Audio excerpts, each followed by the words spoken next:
the way the seasons are is like right now is sort of the transition period in Costa Rica from like wet to dry. So like basically like the season that's busy is the wet season because that's when you want to plant some stuff because when it's too dry, if you plant some stuff then it'll just die, right? So you have to plant some the plants like as it starts raining so then like they have enough water and stuff. So then when the rain starts, that's like when the season starts and then you have to get busy with like the planting and agricultural side. So I guess kind of like it's sort of like the end of that season is like finally time to rest now. You know what I mean? Because it's like the end of the season, so it's like all the timing kind of works.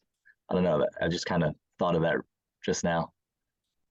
Yeah, exactly. It's very intuitive. I think about that a lot, honestly. I every year I notice more and more because I mean, I suppose it's a little different where I am up north because we have like different seasons, like a little probably more harsh, but it's like a sine wave, it's like you have like Hmm. that the new year or and it's like a fractal throughout all of creation. You have the new year, the new moon, the moon cycles are like that too, where it's like a new beginning, time to plant, and then you have the summer, or that would be like the full moon, that's the peak manifestation, and then you have like going down into, you could say, autumn or fall, that's the time of harvest, that's the time of going into winter, which is the again, that's kind of like the death, that's the rest, that's the quiet, and you just, Hmm. that's just the eternal cycle.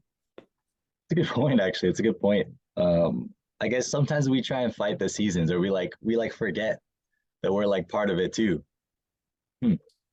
That's I think that's part of why we suffer so much, because we're not connected to nature. Like Yeah. this year, I used to hate winter, and now it's like I really just have to embrace it. It's like this is the time of rest. This is the time of, it's like solitude. It's like so quiet, and like everything is basically sleeping and dormant. So it's like, so I would, I feel like the new year in January, it is a new year because there's everybody believes it. So it does create like a new cycle, that we follow right now with the way we follow time. But truthfully, I would say the new year, the beginning of the new cycle would be April 21st, which is the spring equinox. Well, I guess they plan Christmas and stuff like after the solstice, right? The winter solstice. So I guess Hmm. that's kind of like it's the shortest day. So they do Christmas on that day or around that time because then after the holiday, it's sort of like the days get longer. So it's like something to look forward to, I guess. So I guess that's kind of like a mark for like a new, like a good point, I guess, if you're going to mark the new year. Hmm. Hmm. Yeah, it is. It's important too because often, again, like that darkest time, that coldest time, it can be really, um, it can be depressing and hard and lonely, especially for our ancestors. So it's like that's why, it's so important, different traditions like all around the world during that time of year to, come together and, have gratitude, have gifts, have fun, try to cultivate that light in the dark, if you will. Random question. Do you know anything about hunting? I really don't. I don't know too much about that. Well, this made me think, like, I always wondered this. Like in New York, I used to live in New York. Hunting season for deer, like the regular hunting season for like the open, there's different like special sections where like you can use a bow or whatever. But the actual hunting season for everybody, like the open regular with guns, is usually like end of November, December, like right, I guess basically like right when it starts to get cold, like winter. And I don't know. I always wondered why they did it that way. Like I guess in my mind, like the experience of hunting is a sort of like that's the last bit of meat you're gonna get. Like, you know what I mean? Like on the one hand, you get the deer gets a chance because it's like super cold, it's kind of gnarly, like it's difficult for the hunter to like go out and get one. And then B, if you do get one, I guess it's kind of like, okay, we got some meat for the rest of the winter. But yeah, I don't know. I was just curious. I don't know if you had any insights on that, you know, just out of curiosity.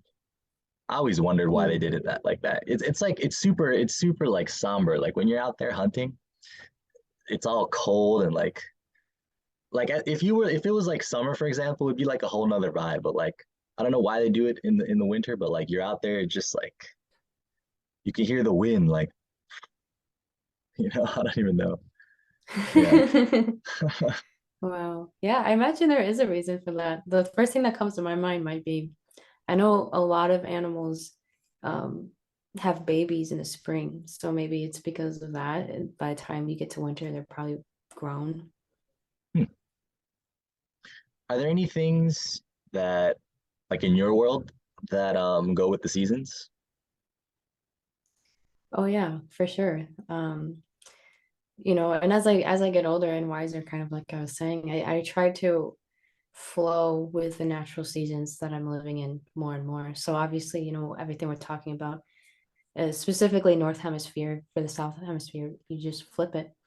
But yeah, I try to follow. I mean, I also follow the moon cycles, which is, that's an ancient thing. There's still many traditions and cultures that follow the moon because the moon affects not only the earth, but it also affects, our own systems. So I try to tune into like the natural energies. Like I was saying, like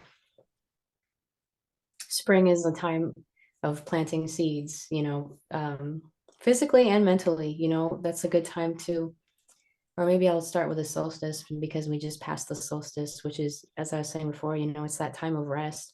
And for me, I really tune into it. I can really feel it. Like you were saying, like in the winter, it's like, it's just quiet, especially in the north is specifically, but you can apply to this to wherever you are. But just kind of flowing with that, like learning to rest. I think we talked about that last time is because a lot of times in our world, it's like we don't really let ourselves rest.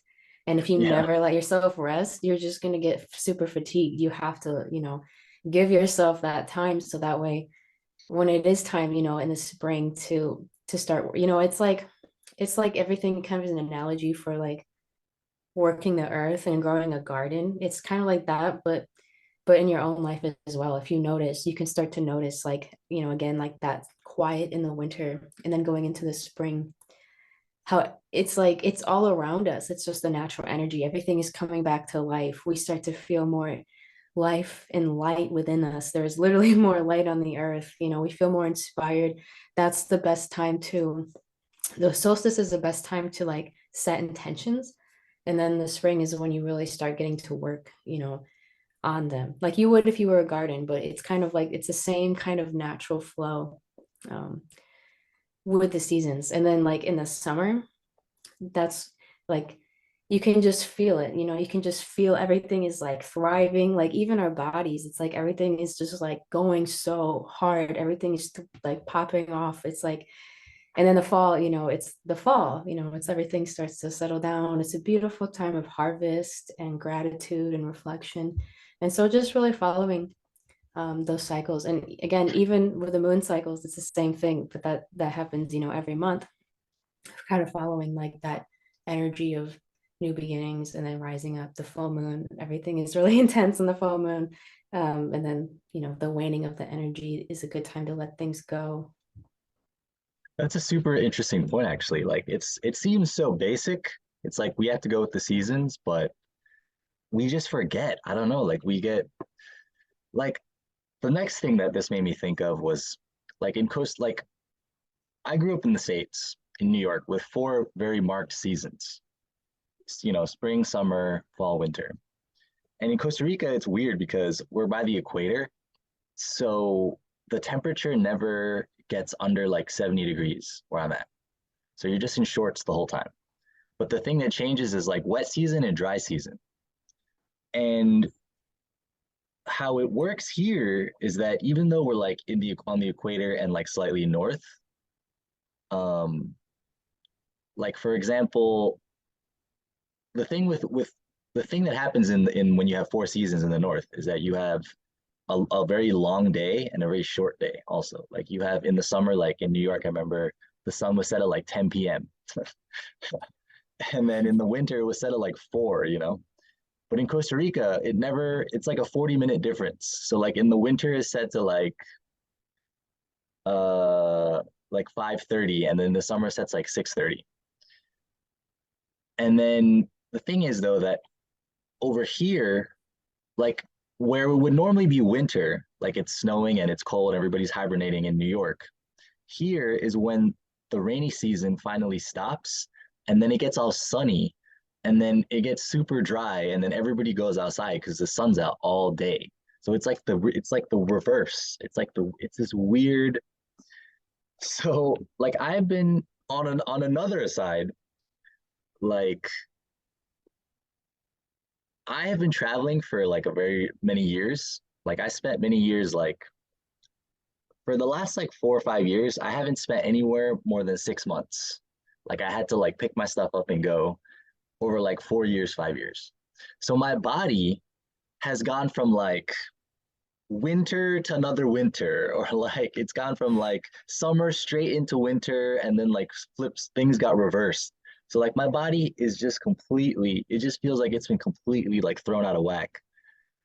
Like it almost feels like I've been in winter for like a year, you know, like that happens sometimes. Like that happened one time where um I went to, let me think how to go. I basically like skipped over some summers. So then when I came back, I had to like do winter like twice as much. It was weird. So I think now, tying it all back together, now I'm just like over it. I'm like over it. This year was the first year that I've been somewhere for more than 6 months. And normally I wanted to go home for Christmas this year, but I was like, you know what? Like my body has been in the rainy season this the last 6 months. I can't just go and do it again. I can't just go into winter. Like I have to just, like you said, like I have to ride it out this time. I have to Yeah. ride it out. So it's crazy. Like in modern society, like what you're saying just seems so basic. But like for somebody like me, where I had to travel and I'm like running like this, like trying to do that is like I have to be like actually conscious of it. I have to like make a conscious choice. So yeah, that got me thinking about that. That's really cool. It's cool you got to experience that though for yourself, and feel because it is basic, but it's like I feel like in our society we just miss like the basics like all the time, it's like but like to like our ancestors and like even like Aboriginal people or people that are connected to the land, it's like, they know this stuff. I feel like it's like so it's important to go back to this stuff and remember how it affects us. This is the world we're living in. I'm like 30 years old. I'm 31. I turned 31 this year, and I feel like I'm like relearning how to live my life. Like I bought some land and I'm trying to grow some stuff.